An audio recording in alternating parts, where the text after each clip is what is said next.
Welcome back to my channel, Frugal with John. Today we're going to be working on a Ford F-150 2013 with a 5-liter engine. The complaint started back in the fall. Low on coolant because he tried to turn his heat on, he had no heat. So he checked, he was low on coolant, and he came over and asked me what to do. Or can I look at it right away? I was busy at the time, so I said just go down and get yourself proper coolant for the Ford.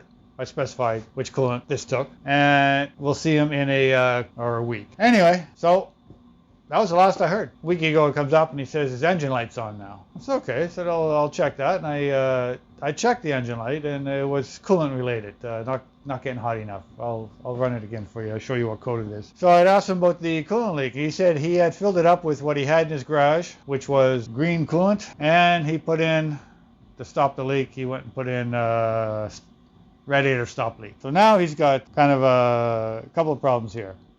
His coolant was never properly filled up with what Ford manufacturer asked for.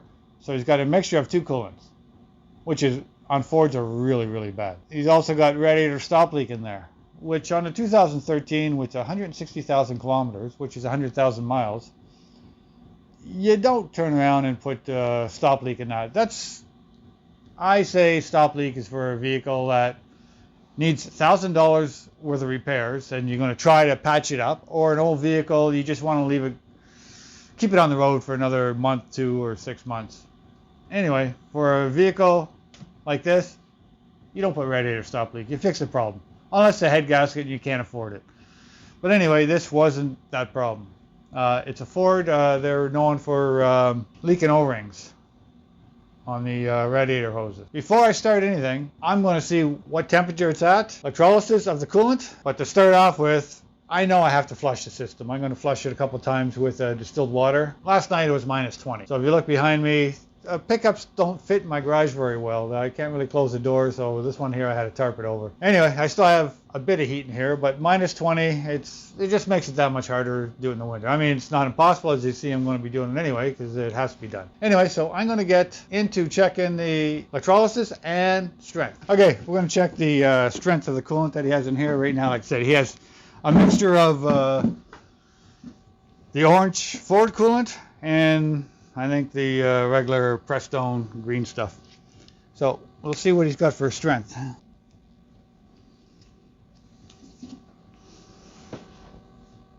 And he's off to scale, so therefore the coolant he may have put in may have been concentrate, him not realizing. I've been using this for years, so he's well over minus 50, which is, I think it was concentrate he put in there. For one, that's not very good for, yeah.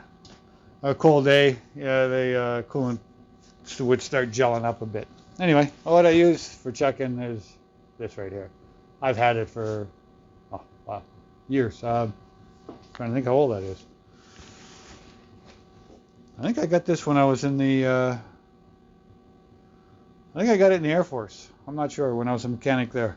Anyway, we'll put that away. Okay, I'm going to take the multimeter and check the conductivity of the coolant, and it should be no more than 0.04, or should I say 0.07 is definitely change. 0.04 and under is good. Right around that, it's due for, you're going anyway, I say 0.05, change it. Anyway, we're going to see what he has. And he is at 0.10. The coolant in this vehicle is actually eating the metal away inside. It's eating your radiator, it's eating the heater core, it's eating the engine block, the head, the gasket, the O-rings, sensors. It's almost double what it should be. So this coolant should have been changed, I don't know, a year ago. Anyway, so we're going to get into that. We're going to drain it well. We're going to check the computer first, but before I get into anything with the computer, I have to get this coolant out of here. I have to flush it. I have to fill it back up. And that may fix the problem with the computer after I reset it. I don't know right now because it's been a little on the neglected side. Like I say, the coolant is bad. It's too much. Temperature's too high. It's got 0.10 for electricity running through it, which is eating everything else. Did it eat its sensor? I don't know. So I can't really go any further until I flush the system out and put some fresh coolant in there. And I may be good on the computer. But I'm going to check it anyway just to see why the engine light's on. Like I said, I checked it before just quickly, but I'll get a proper reading on it. Okay, what happened to the What happened is right now the coolant is acting like a battery, or should I say all the metal components in the engine is acting like a battery, and basically the coolant is the battery acid. So it's, in order to continue making electricity, it has to start robbing from all the parts inside the engine, which is like say O-rings, head gasket, heads, engine block. Anyway, it's bad. I always say, and I always do in my own vehicles, every 100,000 kilometers, which is 60,000 miles, I change a coolant. For me, that's a lot cheaper than having to do a heater core. I don't like tearing the entire dash out of any vehicle. I mean, especially my own vehicle, I make no money doing that. But some vehicles, it's just a lot of work and it's a lot of money. So if I can avoid a heater core by changing the coolant every 100,000 kilometers, I do it. Okay, let's put this away. On the Fords, the plug is right under here. Basically, right between your two legs. Anyway, plug it in, find the key, turn it on.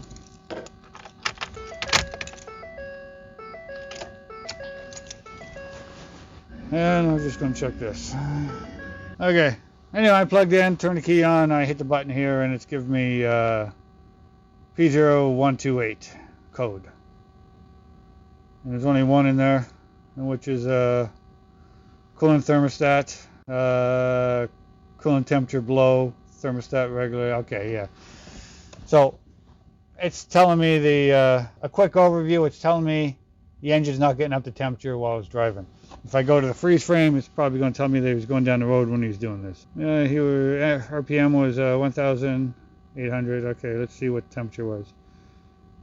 He was doing 67 kilometers an hour, or sorry, 67 miles an hour, so he was on the highway. Outside at the time he was driving was 33, so just 1 degree above.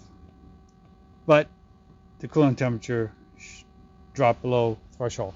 Anyway, so we'll turn that off. I use this one for a quick test, just get a rough idea. I have another one I plug in that has a big screen, so this just gives me a rough idea. But I know before I go any further, I've got to drain and flush this coolant system out and get it up and try to reset it, take it for a drive, and see if the thermostat was damaged because of the bad coolant, or was it just a bad coolant causing a few problems. I don't know. I'm just going to go flush the system, take it for a drive, go from there.